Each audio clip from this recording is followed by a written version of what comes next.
No, I never believed much in ghosts, said the doctor. But I was always rather afraid of them. Have you ever seen one? Asked one of the other men. The doctor took his cigar out of his mouth and contemplated the ash for a moment or two before replying. I have had some rather startling experiences, he said, after a pause, during which the rest of us exchanged glances, for the doctor has seen many things and is not averse to talking about them in congenial company. Would you care about hearing one of them? It gives me the cold shivers now to speak of it.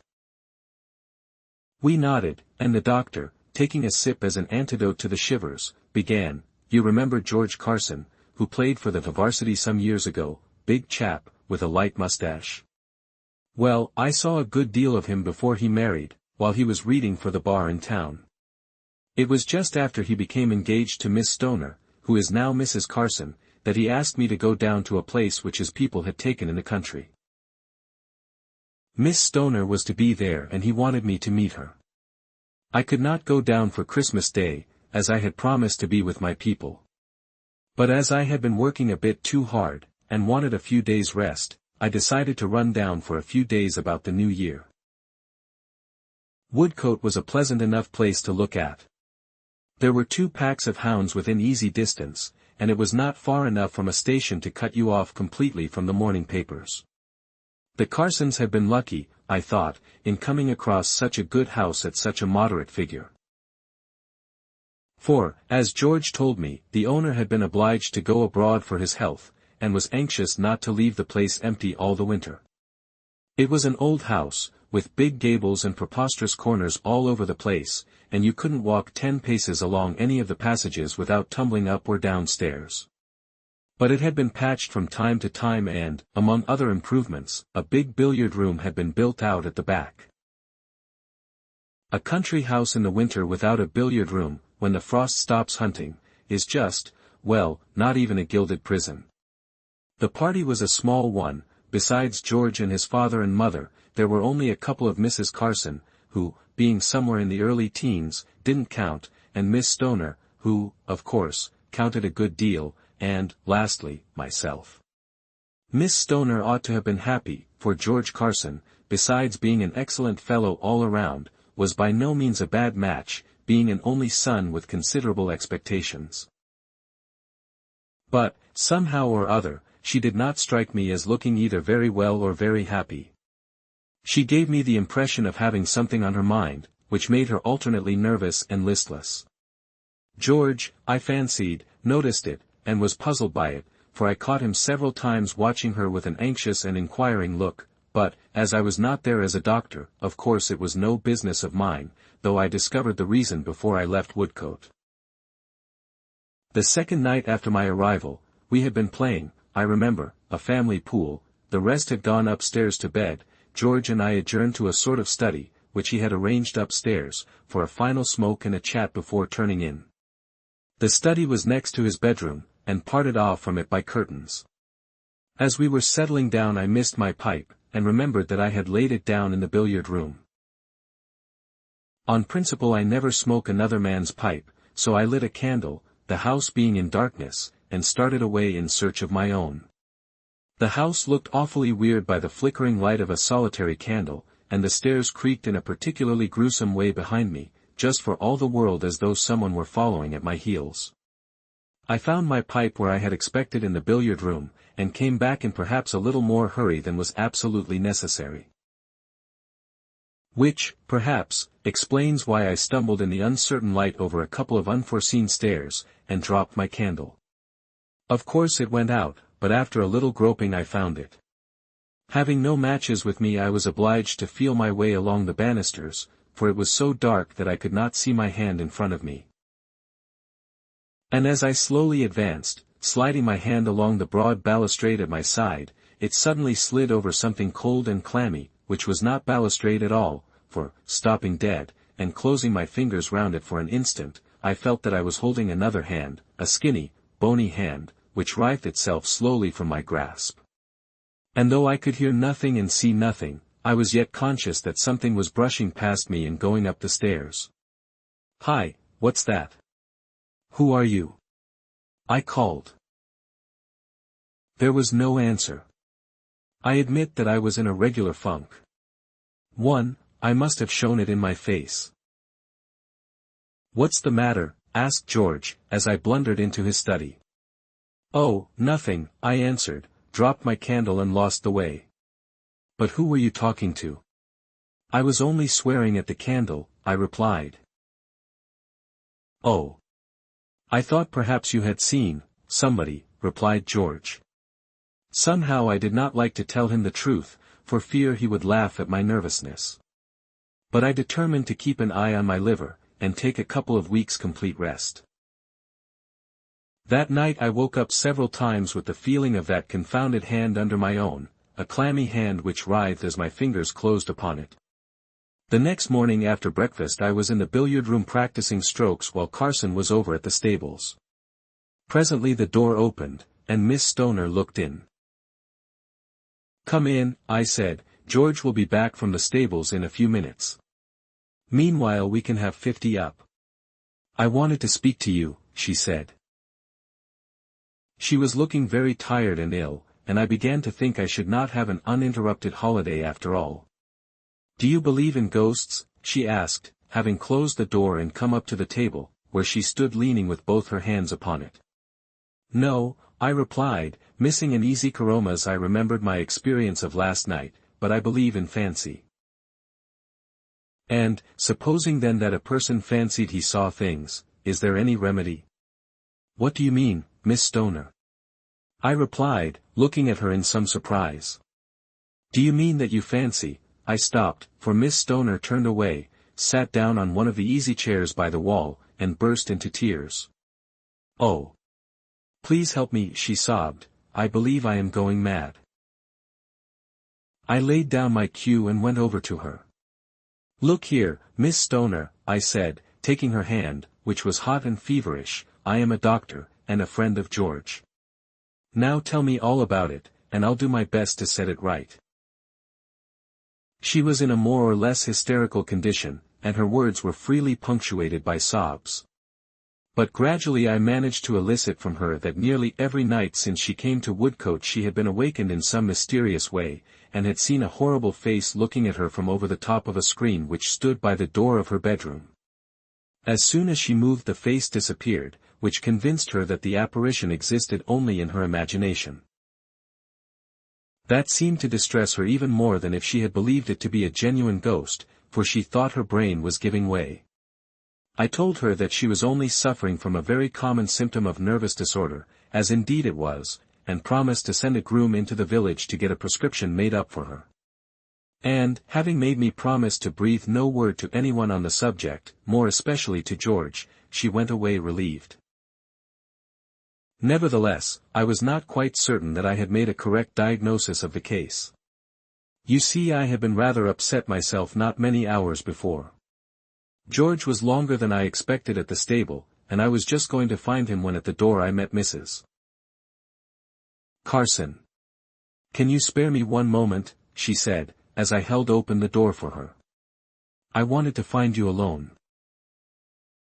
"Certainly, Mrs. Carson, with pleasure, an hour, if you wish," I replied. "It is so convenient, you know, to have a doctor in the house," she said, with a nervous laugh. "Now I want you to prescribe me a sleeping draught. My nerves are rather out of order, and I don't sleep as I should." "Ah," I said, "do you see faces, and such like things when you wake?" "How do you know?" she asked quickly. "Oh, I inferred from the other symptoms. We doctors have to observe all kinds of little things. Well, of course, I know it is only fancy, but it is just as bad as if it were real. I assure you it is making me quite ill, and I didn't like to mention it to Mr. Carson or to George. They would think I was losing my head." I gave Mrs. Carson the same prescription as I had written for Miss Stoner, though by that time the conviction had grown upon me that there was something wrong which could not be cured by medicine. However, I decided to say nothing to George about the matter at present. For I could hardly utilize the confidence which had been placed in me by Miss Stoner and Mrs. Carson. And my own experience of the night before would scarcely have appeared convincing to him. But I determined that on the next day, which was Sunday, I would invent an excuse for staying at home from church and make some explorations in the house. There was obviously some mystery at work which wanted clearing up. We all sat up rather late that night. There seemed to be a general disinclination to go to bed. We stayed all together in the billiard room until nearly midnight, and then loitered about in the hall, talking in an aimless sort of fashion. But at last Mrs. Carson said good night, with a confidential nod to me, and Miss Stoner murmured, "So many thanks, I've got it," and they both went upstairs. George and I parted in the corridor above. Our rooms were opposite each other. I did not begin undressing at once, but sat down and tried to piece together some theory to account for the uncanniness of things. But the more I thought, the more perplexing it became. There was no doubt whatever that I had put my hand on something extremely alive and extremely unpleasant the night before. The bare recollection of it made me shudder. What living thing could possibly be creeping about the house in the dark? It was a man's hand. Of that I was certain from the size of it. George Carson was out of the question, for he was in his room all the time. Nor was it likely that Mr. Carson, Sr., would steal about his own house in his socks and refuse to answer when spoken to. The only other man in the house was an eminently respectable-looking butler, and his hand, as I had noted particularly when he poured out my wine at dinner, was plump and soft, whereas the mysterious hand on the balustrade was thin and bony. And then, what was the real explanation of the face which had appeared to the two ladies? Indigestion might have explained either singly. Extraordinary coincidences do sometimes occur, but it seemed too extraordinary that a couple of ladies, one old and one young, should suffer from the same indigestion in the same house, at the same time, and with the same symptoms. On the whole, I did not feel at all comfortable, and looked carefully in all the cupboards and recesses, as well as under the bed, before starting to undress. Then I went to the door, intending to lock it. Just as my hand was upon the key, I heard a soft step in the corridor outside, accompanied by a sound which was something between a sigh and a groan. Very faint, but quite unmistakable, and, under the circumstances, discomposing. It might, of course, be George.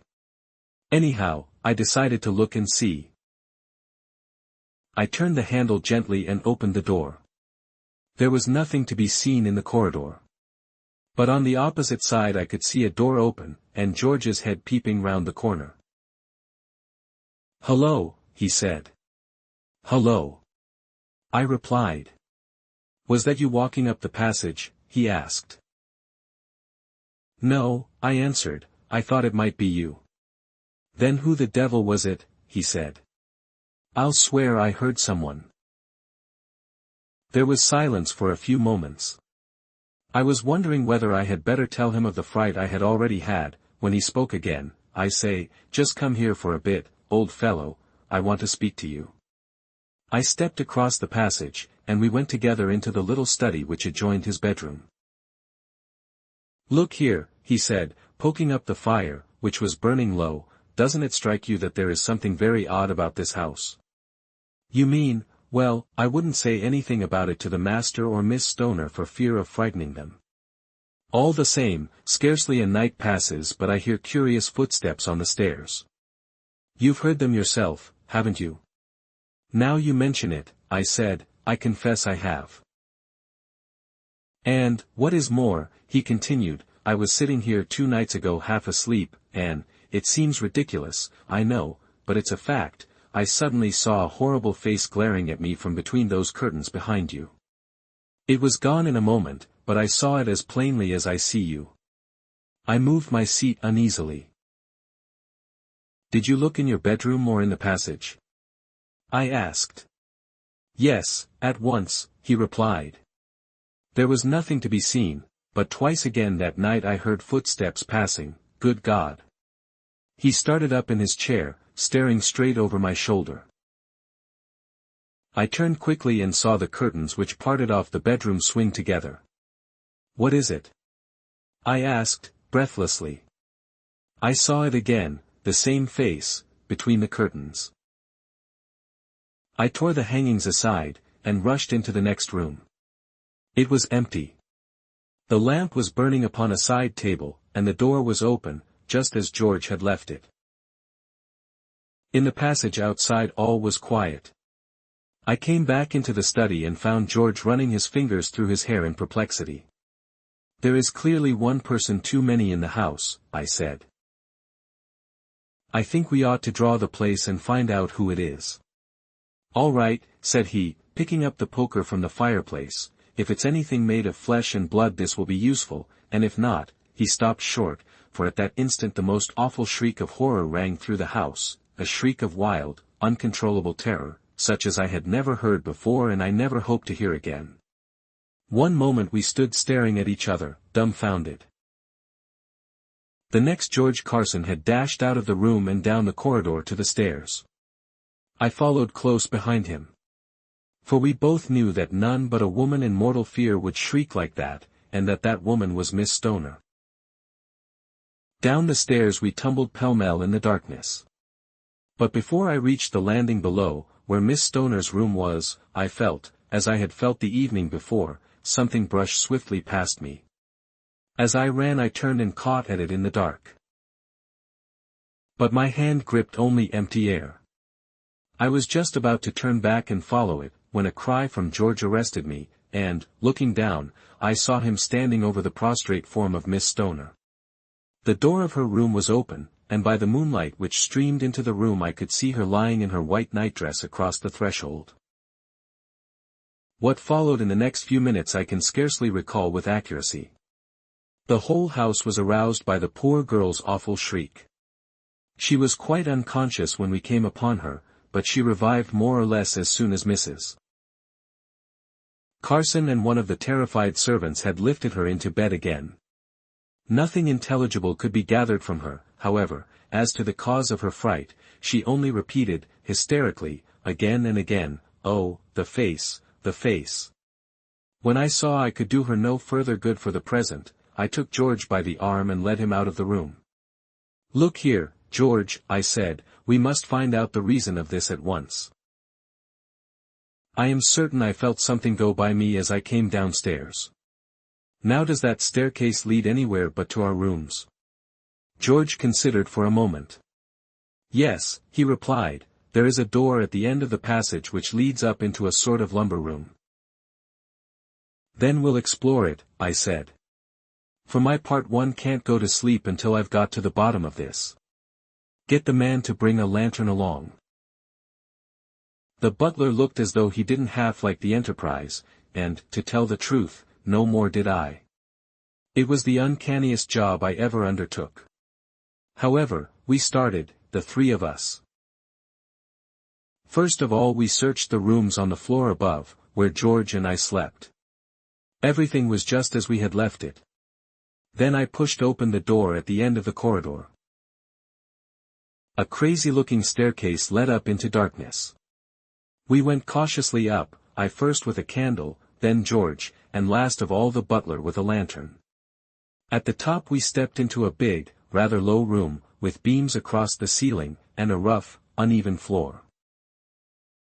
Our lights threw strange shadows into the corners, and more than once I started at what looked like a crouching human figure. We searched every corner. There was nothing to be seen but a few old boxes, a roll or two of matting, and some broken chairs. But in the far corner George pointed out to me a rickety ladder which ended at a closed trapdoor. Just then I distinctly heard the curious, half-groaning, half-sighing sound which had already puzzled me in the corridor below. We stood still and looked at one another. We all heard the sound. "Whatever it is, it's up there," I said. "The question is, who is going up?" George put his candle down upon the floor and stepped upon the ladder. It cracked beneath his weight. He stopped. "Come down, it won't bear you," I said. "I shall have to go." I don't know that I was ever in such a queer funk as I was while I slowly mounted that ladder, and pushed open the trapdoor. I had formed no clear idea of what I expected to find there. Certainly I was not prepared for what happened. For no sooner was the trapdoor fully open than there literally fell, upon me from the darkness above a thing in human shape, which kicked and spat and tore at me as I stood clinging to the ladder. It lasted but a moment or so, but in that moment I lived a lifetime of terror. The ladder swayed and cracked beneath me, and I fell to the floor with the thing gripping my throat like a vice. The next instant George had stunned it with a blow from the poker and dragged it off me. It lay upon its back on the floor, a ragged, hideous, loathsome shape. And the mystery was solved. "But you haven't told us what it really was," said one of the listeners. The doctor smiled. "It was the owner of the house," he replied. "He had not gone abroad. He had gone to a private lunatic asylum with homicidal mania upon him. About a fortnight before this he had managed to escape, and, having made his way to his former home, had concealed himself, with a cunning often shown by lunatics, in the loft. I suppose he had found enough to eat in his nightly rambles about the house. The only wonder is that he didn't kill someone before he was caught." If you enjoyed this story, subscribe to our channel for more thrilling tales.